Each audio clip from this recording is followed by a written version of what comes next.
Alright, welcome to Laced Up Boxing, new YouTube channel. Disclaimer, this is my first time filming myself, so I'm probably going to be a bit awkward, but bear with me, I promise. I won't be like this every time. It's pretty new to be filming myself, but yeah man, I've wanted to start YouTube channels for so long. I've just never done it for some reason, but I just thought, fuck it. Got to start somewhere. Like, I love this shit. I love boxing. I watch hours of it every day. I'm going to be talking about YouTube boxing, like traditional boxing, just boxing updates and news, just all of it, man. So yeah, today's video we're going to be talking about, is KSI ready for Tommy Fury? Now, he's gone from a 40-year-old boxer to someone who comes from a fighting family bloodline, who's young, got something to prove, just come off a big victory. So yeah, we're gonna look at some footage, analyze it, might give a little prediction, you never know. But yeah man, let's get into it. So this new footage came out of KSI on the bag, and everyone's talking about it. So we're gonna have a little look here. So he's throwing that 1-2 to the body, and then that left hook over the top. And everyone's mentioning his feet and his feet coming off the ground. Yeah, I don't know what to make of this. I mean, it doesn't really say much. This isn't how he's gonna fight on fight night. We all know KSI, like the last 3 events he's been on, he's come out different every single time. So yeah, I don't think you can read too much into this footage. I mean, it's not the greatest, but you never even know if he put that out on purpose to look bad. Yeah, so I don't read too much into it. So this next clip is of JJ fighting against Joe Fournier, and how he entered into range. Yeah, so he stays on the outside and kind of just launches through with a right hand. I mean, yeah, doing that against someone like Tommy Fury, he's gonna pick you apart as you enter into range. And Tommy's got long arms, man. Like, he was snapping Jake's head back with that jab. Yeah, and see, he just ran in and got caught there and hit Joe on the back of the head, which is a reoccurring thing for KSI. Like, he hits a lot of people on the back of the head, not on purpose, but yeah, his accuracy isn't amazing at times.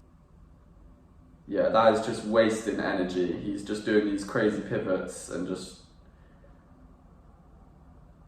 yeah. And he just threw these little 2 shots to the body, and Joe didn't know what to make of it, but if that was someone a bit more composed and a bit more confident, he could have just clipped him to the head. His hands were down. You see Tommy and John watching in the corner. Yeah, see, Joe was able to catch him there coming in. KSI doing this movement, but not actually, doesn't even look like he's being aware of what's going on around him. He's just doing it because it's what he's learned in camp. Both exchanging jabs, and then got caught with a 1-2 there. These next clips are from KSI and Temper's fight. And Temper, like, even though he got smoked in the first round, he was catching KSI. I mean, it wasn't anything powerful that threw off JJ, but like, he showed that JJ can be hit. So JJ going for that body shot, and then that left hook over the top. Temper takes it on the guard and then opens up. I mean, it didn't do anything to JJ. He clinched though, so that means he was aware that there was danger there. But again, if that's Tommy, and those punches are coming through, like, it's not gonna be nothing. Like, he's gonna feel those in 10-ounce gloves and no headgear. Yeah, this is when he first started doing that bouncy thing. And yeah, Temper caught him there with the left.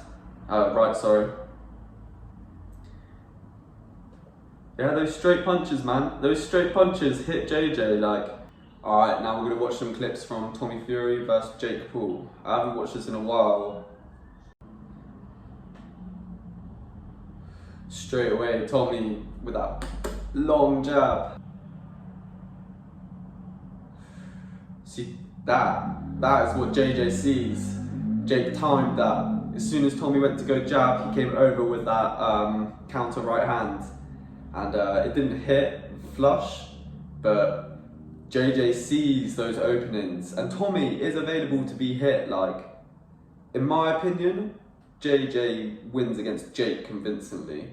And this was a tough fight for Tommy. It wasn't all one-sided. Like, Jake was touching him. Or Tommy with a nice combo.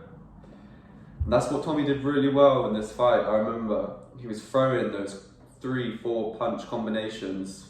And yeah, that wasn't letting Jake get in his flow. Nice, see? Jake trying to enter the range and Tommy backing off, changing the angle and loading shots on him. And Jake has like pretty good guards. And JJ comes in with his hands down. I don't know how JJ is gonna face up against that. Nice counter from Jake though. Jake trying to counter that jab. Maybe doing a little showboating, swinging that wrist. Oh, nice jab from Tommy there. Jake returns though. Jake trying to counter with that left hook. And that seemed to be the shot that was catching him the most. That left hook again, man. Ooh, that was on fire, that just missed. Yeah, Tommy drops that right hand, man. Like, he can get hit with that left hook. And see, now that Jake's been in here and he's run it with Tommy, like JJ, you know, has probably watched this fight too many times. And he's studying this, and yeah, I hope he's seeing that left hook for him. Alright, so from watching Tommy's last fight with Jake and watching JJ's last fight, has JJ bitten off more than he can chew? I think yes. Even though I feel like JJ's got a lot more willpower than Jake, and he's more awkward and unorthodox and might hit Tommy a bit more than Jake was able to. I feel like Tommy's frame is just too large and he's just got too much experience and he just knows when to hold, when to let the punches go. And the way that JJ enters range with his hands down, doing this weird like movements and wasting a lot of energy, I just feel like once Tommy gets his rhythm and gets his flow in a couple rounds, like, he'll be able to catch JJ, and I think JJ will just go back to his original throw-in swings like he did in those Logan Paul fights, and yeah, Tommy's just gonna block up like and just let off. I hope JJ wins, man. Like, I've been supporting this guy for long. I've been watching this guy on YouTube for 10 plus years. I went to his last fight with Joe Fournier, and I was there when I seen Tommy and JJ square up in the ring. And look, I'm not counting JJ out. Like, he beat Logan Paul, who was a much bigger guy than him. He was an underdog in that fight, and he's got this crazy psyche that he is just determined, whatever it takes, no matter how ugly the fight looks, whether he's down or what, like, he's there to win. So you can't count JJ out, but if I had to do a prediction on this fight, I would say Tommy Fury wins by points like he did with Jake. I feel like JJ needs to switch up his style and work on his defense if he wants any chance of beating Tommy Fury. So yeah, man, that's the video. Again, first time filming myself, I'm probably a bit awkward, like, it's weird. I want to say things and it's just not coming out right because I know I've got a camera in front of me, but I'm sure the more I do this, the more normal it's going to become, and I've got loads of ideas. I'm hungry, man. I want to create content. Like, I love boxing. I love influencer boxing. Yeah, so please give it a like and subscribe, and yeah, I'll see you in the next video.